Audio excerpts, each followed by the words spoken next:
Magandang araw mga kapuso, narito na po tayo sa episode 76 ng Stolen Life. Bigla na lamang nagising si Lucy sa tawag ng kanyang asawa dahil narinig niya na binabanggit ni Darius ang kanyang pangalan. Yun pala ay para nag-hallucinate lang siya. Paglabas niya ng bahay, wala siyang nakita ni Anino ni Darius. Samantalang si Manang Bering ay talagang nagagalit na. Gumawa na ho kayo ng paraan.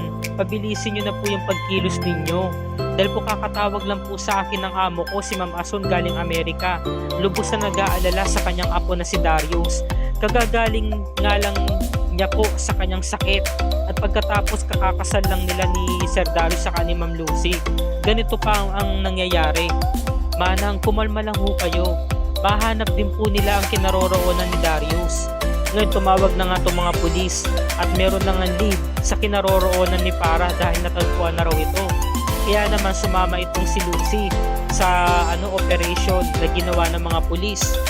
Kusa na nilang binuksan ng pintuan at talagang hinalugog nga nila ang loob ng bahay. Sabi ng pulis, "Men, search the area." Ngayon, talagang hinalukay nila yung buong bahay. Sabi, "Negative, sir."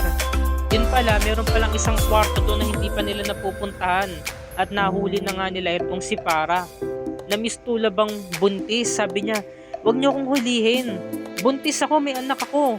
Nasasaktan ako." Sabi naman ni Lucy, "Para, sumuko ka na, huwag ka nang lumaban. Saan mo tinago si Darius?" "Hindi ko alam. Hindi ko alam ang mga pinagsasabi niyo.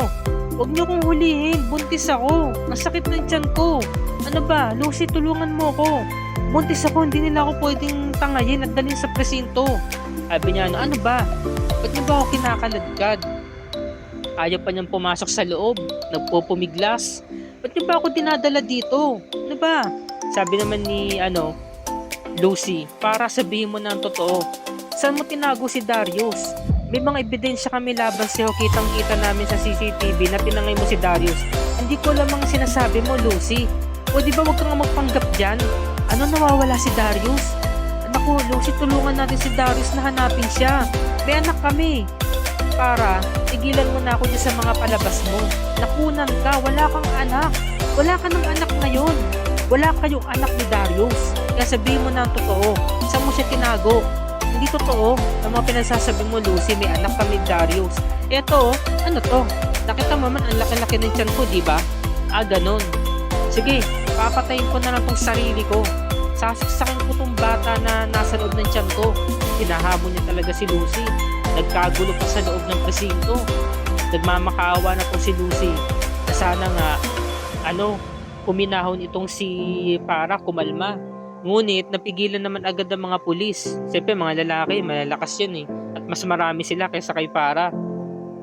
Ngayon, nadala na nga si Para dito sa loob nga ng kwarto para tanungin, "Ba't niyo ba ako dinala dito? Aray naman, ang sakit.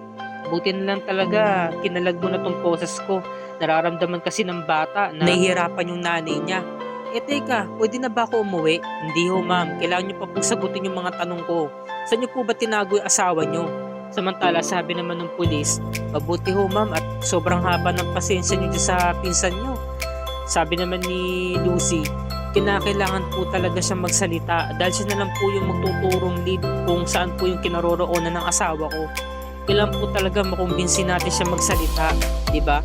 Sabi nga ni Lucy. Syempre talagang mahaba ang pasensya niya para kay Para dahil siya na lang talaga nagtsatsaga dito di ba?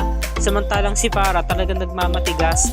Isa lamang ang sagot na lagi niya sinasambit na hindi niya alam kung saan nga ba ang kinaroroonan nito ni Darius. Hanggang sa nagsawa na nga itong pulis. Sabi niya, "Babalikan ko ho kayo, ma'am." Bila na siyang umalis. Ngayon talagang nabubugnot itong si Para. Talagang nababagot siya. Gusto niya na makalabas. Nung paglingon niya sa likod, ngumiti sa kanya si Lucy. Sabi ni Para, "Baliw." Bumubulong-bulong siya. Bilang umalis si Lucy. Yung pala, yung pagngiti ni Lucy, hinuhuli niya si Para kung ito nagpapanggap lamang na baliw o hindi. Natukoy niya na hindi pala ito nagpapanggap na baliw kasi nga pinatulan siya, di ba nagtaray si Para.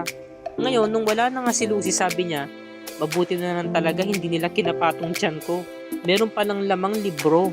'Di ba, yung kanyang tiyan, at unan lang pala yung tinatago niya." Ito pala yung totoo, yung plot twist.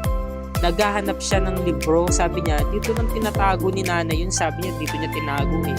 Sa pinakabodega ng bahay nila, natuntun niya, yung libro na yun, may mga dasal, di ba? So, ibig sabihin, kinopya niya. Di ba nga, sa first month ng Stolen Life, mga kapuso, kinopya niya yung dasal, di ba? Tapos kinakabisa niya.